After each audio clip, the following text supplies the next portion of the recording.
no, ni una hostia más, ni una hostia más, porque no lo mereces. Y tú puedes con creces salir de ahí y darte la oportunidad de no aguantar ni una hostia más, ni una hostia más. Ponle nombre a quien te maltrata, ponle nombre a quien te machaca y sal de ahí, sí, sí, sí, para poder decir,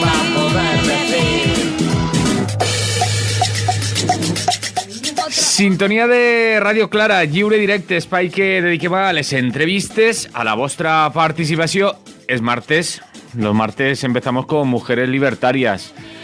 ¿Por quién empezamos? Por... Rotundo orden de llegada, ¿no? ¿Por rotundo orden de llegada? Rotunda. Por rotundo orden de llegada inverso, porque ya que está enfocando por aquí la cámara. Emilia Moreno, buen día, buenos días. Hola, buen día. Buen día. Tenemos a Riad, que lo están viendo ya en la cámara, que es el invitado de hoy, Riad Lakis. Y ahora nos lo presentáis bien presentado. Buen día. Y Josefina Juste, buen día. Pero que conste que yo llegué la primera. Como las últimas eran las primeras, En el reino del Señor, dejémoslo ahí. Hablando de religiones, Dejémoslo vamos a ahí. dejarlo. Riad no necesita presentación. Para los que lo conocemos, no. No.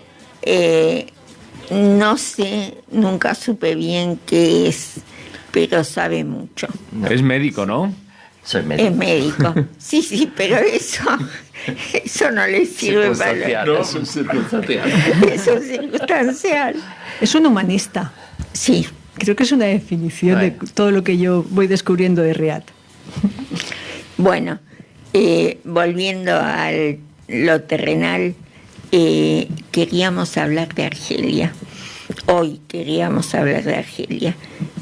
Lo que está sucediendo realmente parece difícil. Creo que es parte, en lo personal, creo que es parte de una política más global que no se alcanza a ver desde acá y que no se le transmite a la gente tampoco lo que realmente está pasando. Así que Riad, todo suyo. Bueno, Argelia es un país tremendamente rico, tremendamente con una posibilidad enorme de haber avanzado mucho desde los años de la independencia. Argelia no solo tiene materia prima, tiene agua, tiene terreno muy fértil, está próximo a los mercados de consumo, está muy próximo a Europa.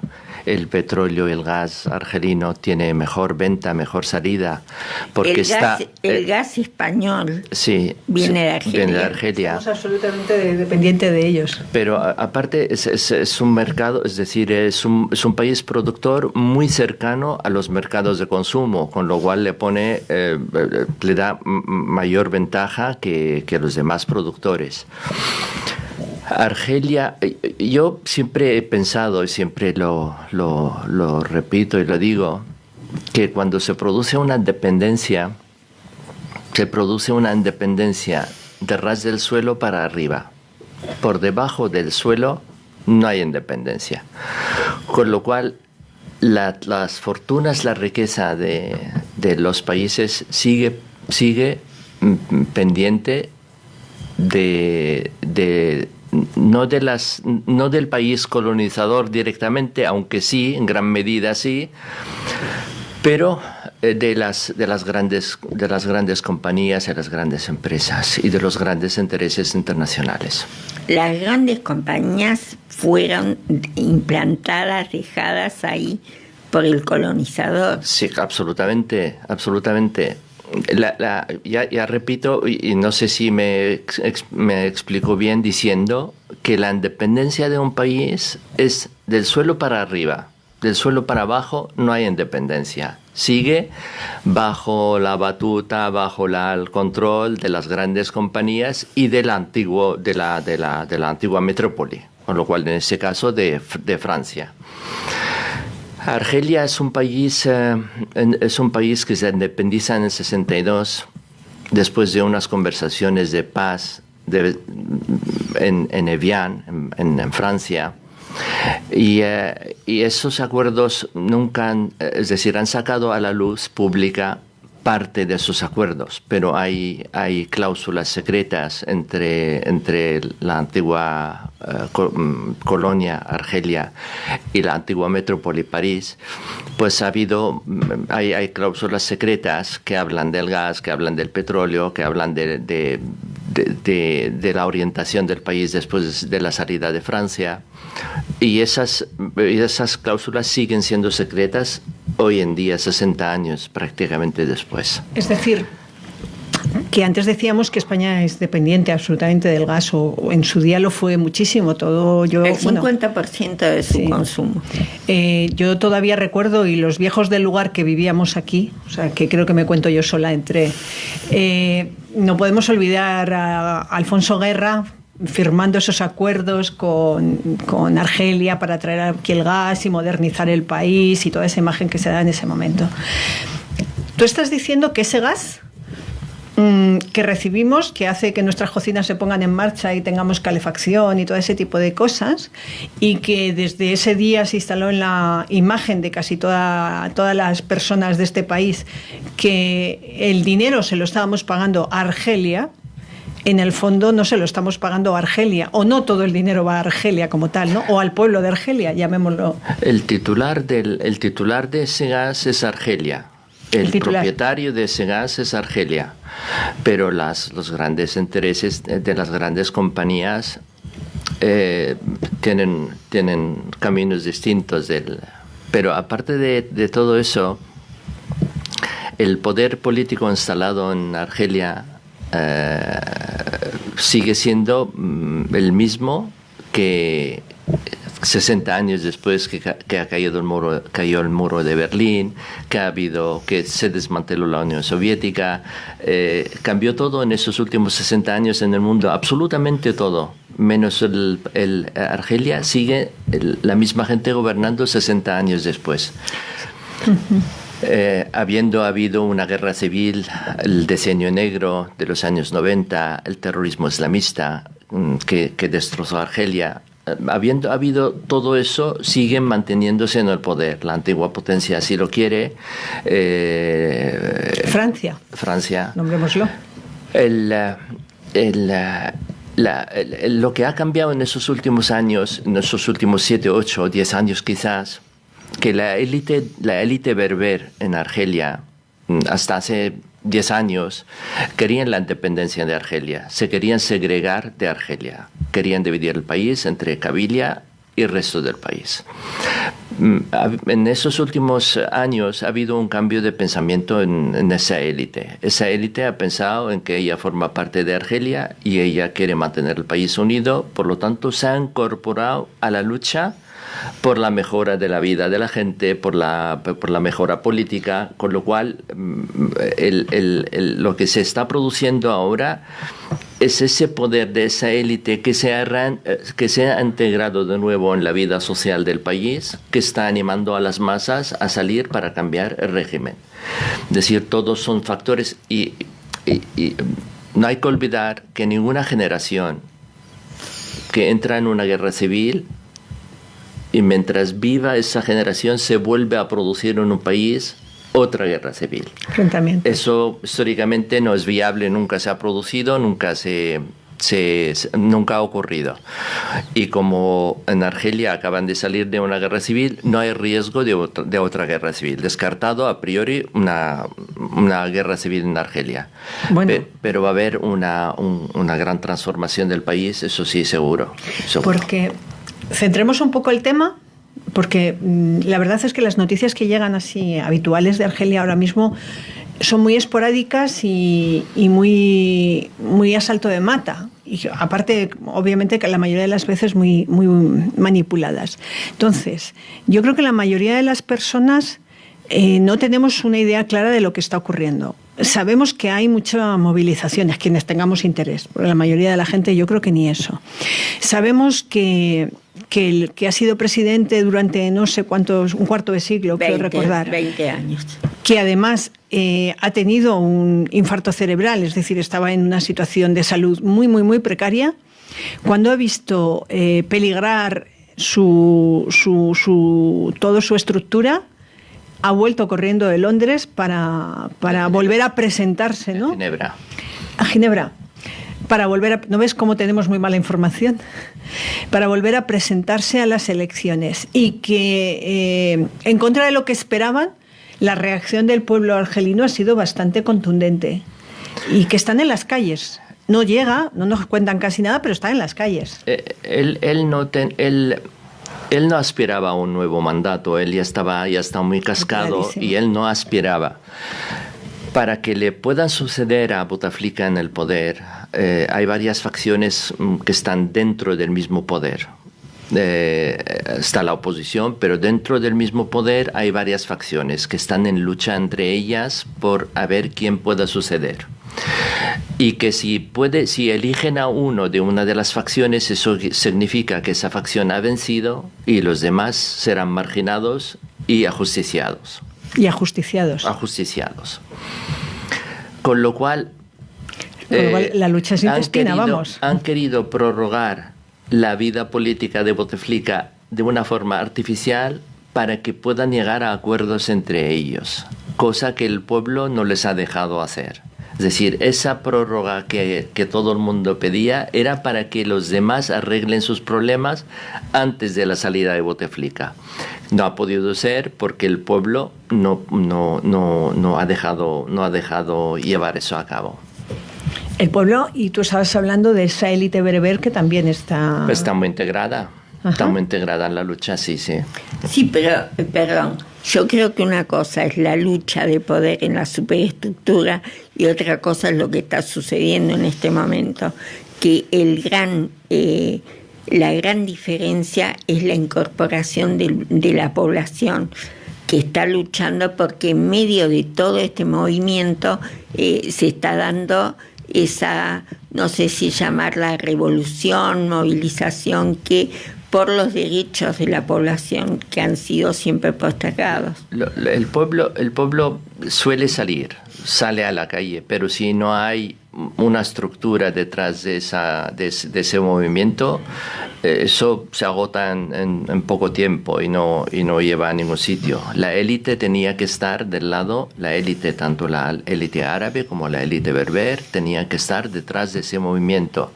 Si no, ese movimiento se hubiera agotado en poco tiempo, en 2 semanas, y que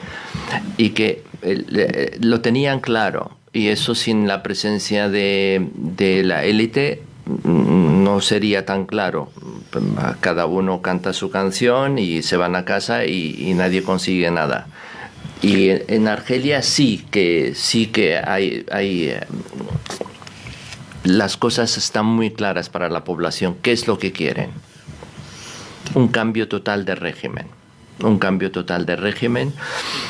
Y no cambio de personas. Es decir, ahora se está hablando de que un periodo de transición de 3 meses que gobierne interinamente el presidente del Parlamento, que es lo que dice la Constitución, y la población ni siquiera eso quiere asumir. Cuando hablas de que la población solamente se sostiene cuando hay determinada estructura que la mantiene, tú hablas de élites, pero bueno, a mí se me ocurren otras estructuras. Y una de las que tuvo mucho que ver en su día en Argelia fueron los hermanos musulmanes. ¿Cómo está ahora? Ahora eso forma parte del pasado, ya no tienen tanta presencia. Sí, claro, una es una ignorante. No, pero no tienen tanta presencia. Ahora la hermandad no tiene tanta presencia en Argel. Y sigue teniendo simpatizantes, sigue habiendo gente salafista en Argel como en cualquier parte del mundo musulmán, pero no son realmente, no suponen un peligro ni aspiran a acceder al poder, al menos de momento. ¿La alianza de Argelia con Nigeria es posible? Con Nigeria, sí. No hay frontera entre Argelia y Nigeria, lo sé. ni hay nada en común. Argelia ha sido el país entre Libia y Argelia. Europa ha encargado a Argelia y a Libia el control de los países subsaharianos, tanto Mali como Chad, como Níger, que son países de gran valor estratégico para Francia, de grandísimo valor estratégico para Francia. Pues Argelia y Libia eran los encargados de mantener una cierta paz en esos países. Sí, pero Libia, una vez que mataron a Gaddafi... Sí, por eso vino el desastre que vino, claro, entre los Tuareg, en esas tres repúblicas, y ese movimiento salafista que se ha instalado en esos tres países, pues porque Libia ha dejado de controlar esa zona. Y esa zona está muy, muy armada, porque Gaddafi había puesto en manos de mucha gente para poder controlar la zona, mucho armamento, y ese armamento pues ha pasado a manos del salafismo. Pero ahora no hay quien controle a los que controlaban. No hay quien controle, y han hecho un desastre. Yo no simpaticé nunca con Gaddafi, pero Gaddafi jugaba un rol muy estabilizador de la zona. Y ahora Argelia también está jugando ese papel. Es que no hay que olvidarse de que Francia tiene 57 centrales nucleares. Y todo el uranio que utiliza Francia en esas centrales nucleares, que vende electricidad a toda Europa, gran parte de ese uranio viene de Níger y de Chad y de Mali. Con lo cual, la estabilidad es muy necesaria para Francia. Con lo cual, una desestabilización en Argelia ahora no le viene bien a Francia. No le viene bien a Francia, pero Francia tampoco está en el mejor momento, aunque también se oculta bastante. Razón de más. Hay un levantamiento bastante potente, razón, ¿no?, de más para no perder la última plaza. Sí, claro. Está claro que, pero también están más débiles para controlarla. Están muy metidos ahora de nuevo con Libia. El conflicto que hay en Libia hoy en día es entre Italia y Francia por el control de Libia. Es decir, Francia se ha aliado con Arabia Saudí y Emiratos, Italia se ha aliado con Qatar para el control de Libia. Hay un cacao que... Mucho cuidado. Y hay que ver quiénes están detrás de todos esos, porque más o menos todos y cada uno sospechamos de quiénes hay detrás, Estados pero Unidos como y no Rusia. tenemos la evidencia, no podemos decirlo. Estados Unidos y Rusia. Por lo menos. Yo no hablaría en ese caso de países, hablaría de intereses ocultos, hablaría de organizaciones lucrativas y que superestructuras por encima de los estados, ¿no? Absolutamente. ¿Y China cómo juega en todo esto? Si coinciden los intereses de esas llamémosla intereses, esos intereses coinciden con intereses de Francia, por ejemplo, van cogidos de la mano. Y si en otro momento coinciden con los de Israel, pues van con Israel. O sea que nos quedamos ahí. Voy a empezar a hiperventilar, porque es verdad que yo no sé el resto, pero yo estoy recibiendo mucha información que solo intuyo o que incluso desconozco, y nada halagüeña, pero nada halagüeña. O sea, ahí se está jugando una partida de ajedrez mucho más compleja de la que creemos. Sí, es verdad. Perdón, vos estás pensando en términos europeos. Por supuesto. En términos del primer mundo. Es mi debilidad. No, ya sé, estás en Europa. Pero es que Europa piensa en sí misma nada más y en lo que puede exprimir de todo lo que le va cayendo. Bueno, pienso en términos europeos, pero no de esa manera. No, ya sé que no. Ya, pero dejémoslo claro, A ver. Yo sostengo que las 10, 15, 20 mil personas que más poder tienen en ese mundo no las conocemos. Ni se presentan a elecciones, ni rinden cuentas, ni están en la prensa. Pues ellos controlan el mundo y ya está. Obviamente su mejor baza es el anonimato. El anonimato total. Antes estabas comentando que Libia que es una batalla entre Francia e Italia, que creo que es una de esas informaciones que desconocemos. Y sí que es cierto que la cara de perro al primer ministro de italiano, claro, es una especie de ente, porque el que se ve, el que maneja y el que da el golpe encima de la mesa permanentemente es Salvini, ¿no? Sí, pero la cara de perro de dos posturas, que además se parece mucho más de lo que entre Macri y Salvini, sí que lo visualizan muchísimo, ¿no? Ese reparto de intereses. Después de la Segunda Guerra Mundial, hay un acuerdo tácito que no está escrito en ningún sitio. Que no puede haber una tercera guerra mundial. No, el tema está en el reparto del poder en el mundo, que cada país, entrecomillado siempre, controla sus antiguas colonias.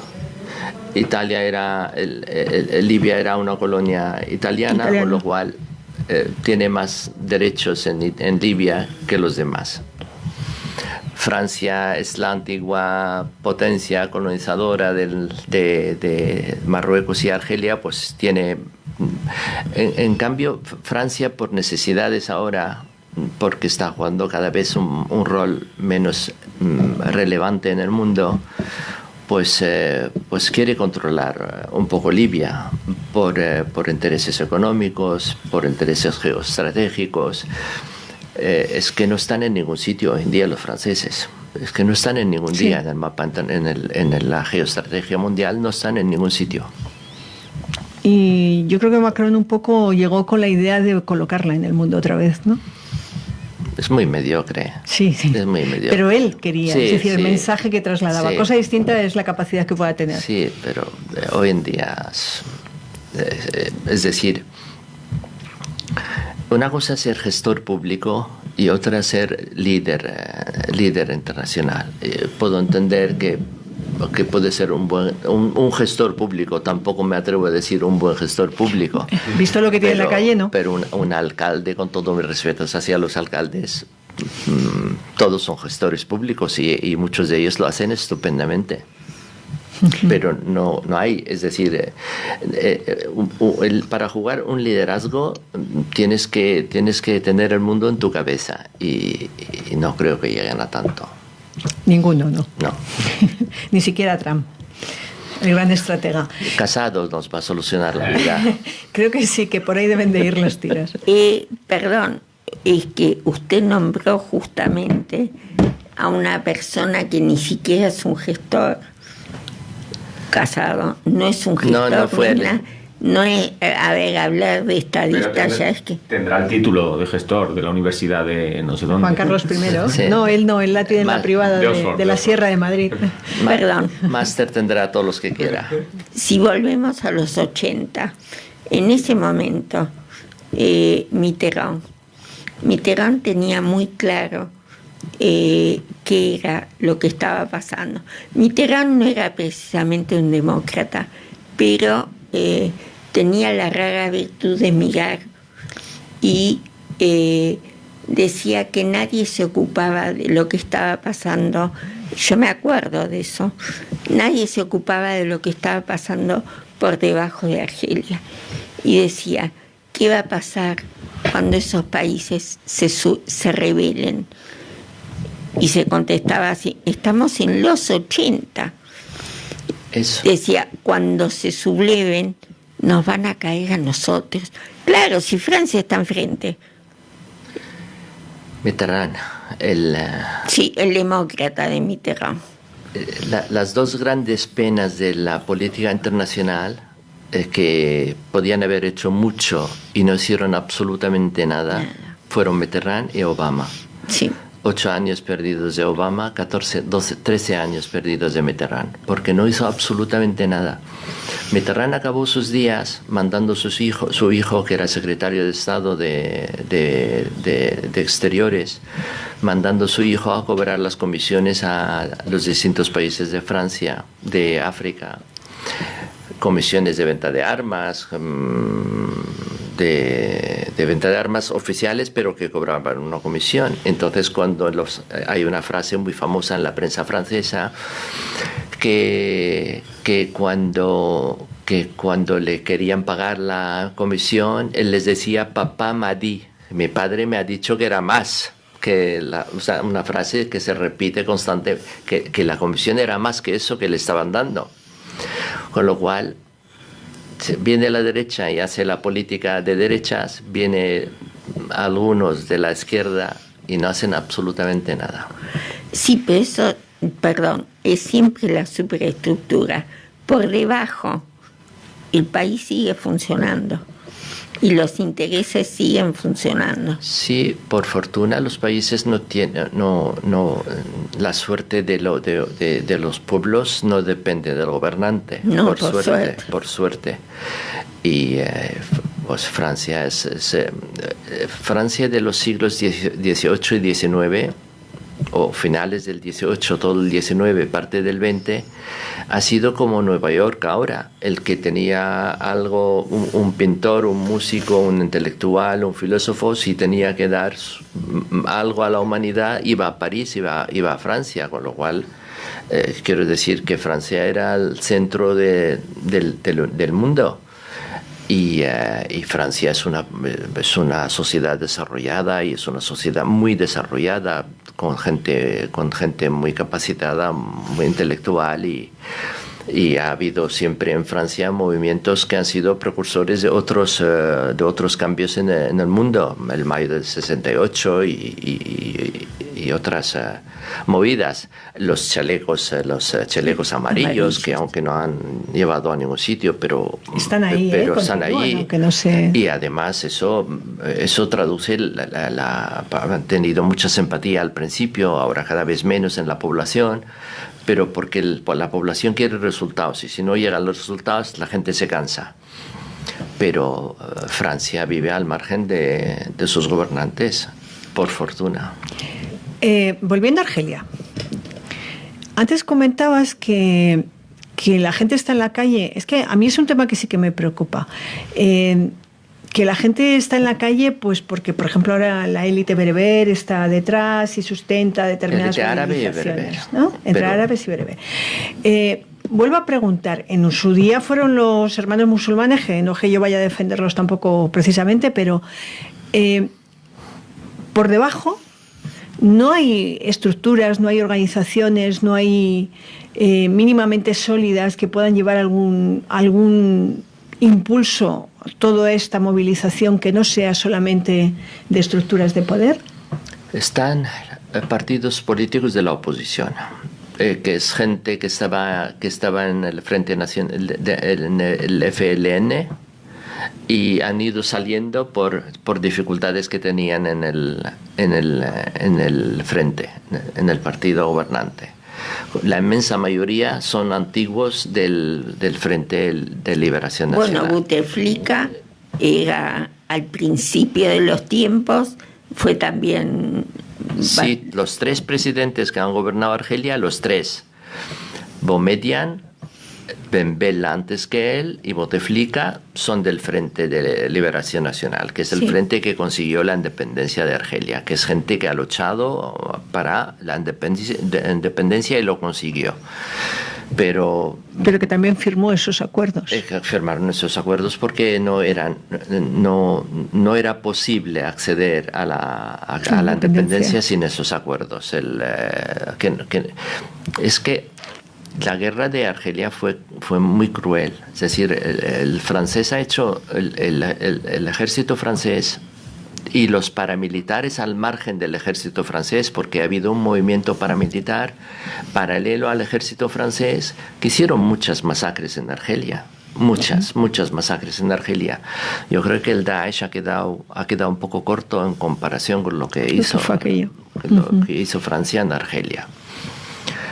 Entonces, sí, era la única oportunidad, la única posibilidad, y se firmaron esos acuerdos. Pero que los tiempos cambian, por lo tanto, esa gente que ha gobernado durante 60 años tenía que haberse ido a casa hace 40.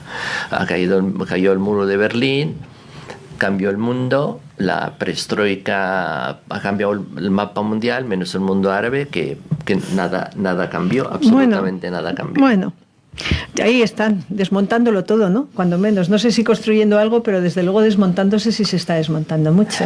Las luchas... Las luchas llevan a un sitio o no llevan a ningún sitio en función de que lo que vas a hacer en el futuro con ese hogar. Y me explico. Si Egipto es aliado de Arabia Saudí y es aliado de Estados Unidos y hay una revuelta, esa revuelta, ¿dónde va a llevar a Egipto? La llevará a estar con Estados Unidos, con lo cual no hay cambio estratégico en el pensamiento del nuevo gobernante. Se cambian personas unas por otras, pero siguen siendo aliadas de Estados Unidos y de Arabia Saudí. Cuando la lucha dura mucho y se eterniza, cuando tú quieres cambiar un país de un bando a otro. En eso entran en lucha las potencias regionales, las potencias internacionales, entran en la lucha porque el cambio puede ser dramático. Hoy, por ejemplo, en Siria llevamos ya 8 años, pero porque se quería llevar Siria de aliado de Rusia e Irán a aliado de Qatar y de Estados Unidos, con lo cual el cambio era tremendo. Y que eso significa la gran pérdida para unos y gran beneficio para otros. Por eso se eterna la lucha. Y Argelia pasa lo mismo. Argelia era aliada de la Unión Soviética políticamente, entrecomillado siempre, porque hacían lo que Francia quería, pero que sobre el papel eran aliados de la Unión Soviética. Por lo tanto, Argelia sigue apoyando todas las causas justas, o ellos consideran justas, del mundo árabe. Entonces, un cambio en Argelia para el otro lado significa una gran pérdida para el panarabismo. Y por lo tanto, el panarabismo sigue mirando con simpatía a los gobernantes de Argelia. A pesar de la larga demostración de que han estado jugando de otras muchas cosas, ¿no? Bueno, pero el panarabismo de Nasser ya no existe. ¿O sí? Sí, es decir, no hay una estructura hoy en día, no hay un partido político, ni hay un movimiento social, pero está en el subconsciente de todo el mundo. Es decir, algo parecido a la Unión Europea puede ser muy viable, pero no con esos gobernantes. Creo que todavía yo por lo menos no me has contestado al tema de si hay, más allá de gente que se esté presentando próxima al FLN, sí, lo he dicho bien. Frente de Liberación Nacional. Frente de Liberación Nacional. Por cierto, un término es que me cuesta diferenciarlo porque es con variantes prácticamente en todo el mundo en esos años. ¿Existe ahora mismo, más allá de grupos muy próximos, aunque sean separados, otras organizaciones, otros modelos, otros proyectos de estructura? Hay una oposición, pero que no tiene gran aceptación entre la población, es decir, no tiene seguidores. Pero que sí, que a esos les he querido llamar yo élite. Porque también han fundado partidos y están integrados en la vida social y política del país, pero que no son muy conocidos aún. Vale, es decir, y ahora mismo todas las movilizaciones que hay, no recuerdo cuándo son las elecciones, pero no queda demasiado, ¿no? No hay elecciones ahora, la vista estaba prevista, el mandato termina el 28 de abril. El mandato de Bouteflika, pero como ha dimitido antes de finalizar su mandato, pues se supone que hay un presidente interino durante 90 días para que convoque elecciones. El jefe de los ejércitos dijo antes de la dimisión de Bouteflika que van a declarar la presidencia como vacante por incapacidad del presidente, con lo cual eso significaba retrasar las elecciones un año. Era una jugada maestra, Claro, pero que ha salido mal. La cola. Salió mal. La calle obligó a Bouteflika a dimitir y es lo que el ejército también lo ha visto bien, que dimita a Bouteflika. Al final lo han visto bien porque era la salida más honrosa para Bouteflika. ¿Y la población puede llegar a forzar otro tipo de situación? Sí, yo pienso que sí. Yo pienso que van a elecciones libres, con lo cual volverán a ganar prácticamente los mismos, con otros nombres y otros apellidos, porque los demás no son muy conocidos. Y además son los únicos que tienen una estructura montada. Absolutamente. Sí, que es de lo que estábamos intentando hablar todo el rato. Es decir, tú antes decías que es muy difícil, si no imposible, que haya dos guerras civiles dentro de una misma generación. Y en los 90 vivieron una verdadera atrocidad, ¿no? Sí. Y parece que a pesar de todas las movilizaciones que hay en este momento, así resumiendo para terminar un poco, a lo que están abocados es a llegar a unas elecciones que serán un poco gatopardianas, ¿no? Sí. Y que probablemente hagan que buena parte de la población se vuelva a sus quehaceres diarios. Sí, yo creo que llegarán a presentar a gente que no está muy implicada en la época anterior. Llegará un presidente sin pasado, ni sanguinario, ni muy corrupto, y será una presidencia de transición. Las elecciones parlamentarias serán las que marcan el futuro, porque en el Parlamento estarán representados casi todos. Elecciones parlamentarias que serán después de las elecciones. Después de las del presidente. Después de... Pues no sé si queréis añadir algo más. Riyad no sé si ha aportado todo. Algo al debate. Porque... A mí sí. Me llama la atención que alguna otra vez ya lo hemos dicho varias veces por acá, tenemos que hablar de los medios de comunicación, información o desinformación o como le llamemos, porque... empresas de comunicación. Eso, hay que diferenciar entre periodista y prensa. El periodista no hay que criticarle. No, al periodismo no. A los periodistas no. Pero realmente flaco favor. Yo busqué este fin de semana hasta los suplementos especializados que vienen. No aparece el tema por ninguna parte. No está. Y lo tenemos ahí enfrente. Ojo. Y el 46% del gas que consume España viene de Argelia. Pero no solo eso, es un país que es entre Marruecos y Argelia son países tapones para frenar la emigración masiva que puede venir de la África subsahariana. Pero para eso sí que hacen acuerdos. Sí, pero más aún en los años 90, en los años 80, en Argelia se celebraron reuniones entre el gobierno español y ETA, sí, bajo el patrocinio del gobierno de Argelia. Es decir, Argelia, un país tercermundista recién salido de una guerra atroz, la guerra de la independencia, es capaz de poder acercar las posturas entre una banda terrorista y un gobierno demócrata. Lo hicieron. España, ¿qué hizo en los años 90 que hubo la guerra civil en Argelia? Absolutamente nada. España, absolutamente nada. España hace rato que no hace nada.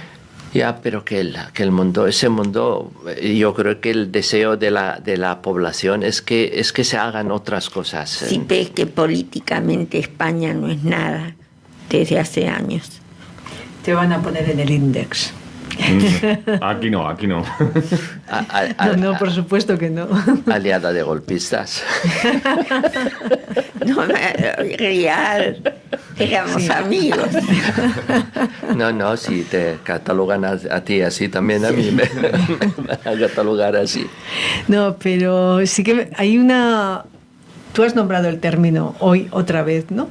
Pero siempre que estamos contigo sale una y otra vez. Y hablando de España, hace muchos años que a todo lo que hay por las alturas, no solamente gobernando, sino pululando alrededor también, solo pues se les puede llamar con letras mayúsculas mediocres. No estamos. Sí. Muy bien, pues no sé si queréis añadir algo más, si no, lo vamos dejando por aquí. Y como decía Josefina, tendremos que volver a hablar de estos temas. Muy bien. ¿Lo dejamos? Lo dejamos. Pues nos vamos. Vale. Hasta el martes que viene. No sé si hemos aclarado ver. muchas cosas, pero creo que dejamos sembradas muchas dudas. Así que, por favor, si tienen dudas, busquen, piensen, pero sobre todo busquen y pregunten. Buscar mucho no van a poder, ¿eh? Porque hay que buscarlo, como tú bien comentabas, hay que escarbar muchísimo para encontrar información, pero algo se encuentra. Pregunten. Pues lo dejamos. Emilia, Sí. Josefina, Sí. salud y hasta la semana que viene. Y Riad, hasta la próxima. Hasta la próxima. Un abrazo. Gracias. Salut. Chao. Salud. Chao. Lliure directe Radio Clara, fins així, l'espai de dones llibertàries. Continuem al 104.4 la freqüència modulada, a les www.radioclara.org, a lliuredirecte.info.